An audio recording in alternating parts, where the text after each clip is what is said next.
Við erum stödd á leikskólanum Arakletti hérna á Patreksfirði.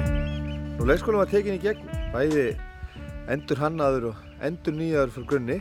Konseptið sem ríkir hérna á þessu leikskóla núna er að skapa vettvang fyrir sjálfsprottin leik sem dregur börnin í ferðalag, uppgötvunar, hreyfingar og leiks, gefur þeim tækifæri að komast afsíðis, skipta sífellt sjónarhorn, reyna á útsjónarsemi, styrk. Þetta þjálfar og reynir á hreyfigetu þeirra og samvinnu og fyrst og fremst gefur þeim kost á að öðlast eigið ævintýri.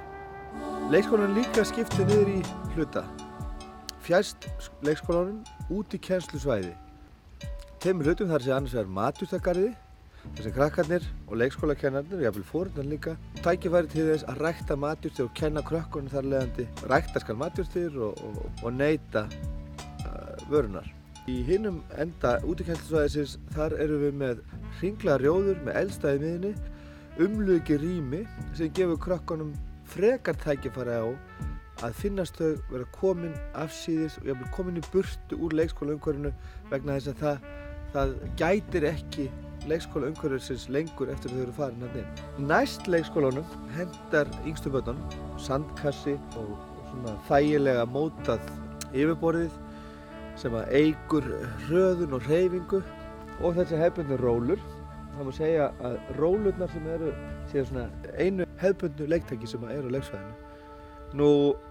Miðja leiksvæðisins samanstendur af grashring sem rís 40 cm upp úr yfirborðinu og er þannig svona heldur öllu svæðinu saman. Þetta er opið svæði, flatt graslendi sem veitir manni möguleika á að bæði að setja inn þarna leiki, safna krökkunum saman. Þarna veitir manni líka yfirsýn yfir leiksvæði. En fyrst og fremst er þetta líka hugsað sem svona hönnunar element, ef svo má segja, sem heldur leikskólanum saman. Svo er stígakerfi í leirblandaðri möl sem er mjög þétt í yfirborðinu en er líka að gefa þessa tilfinningu fyrir þetta náttúrulegt yfirborð og í það safnast líka svona litli pollar sem ég er sérstaklega ánægður með að sjá polla á leiksvæðanum þannig að þessar krakkarnir dragast búlegs fyrirbrigðum. Við erum með klifurvegg sem er mikið notaður. Þetta hérna er þrautabraut sem er sníðið í samvinnu við krumma leiktæki.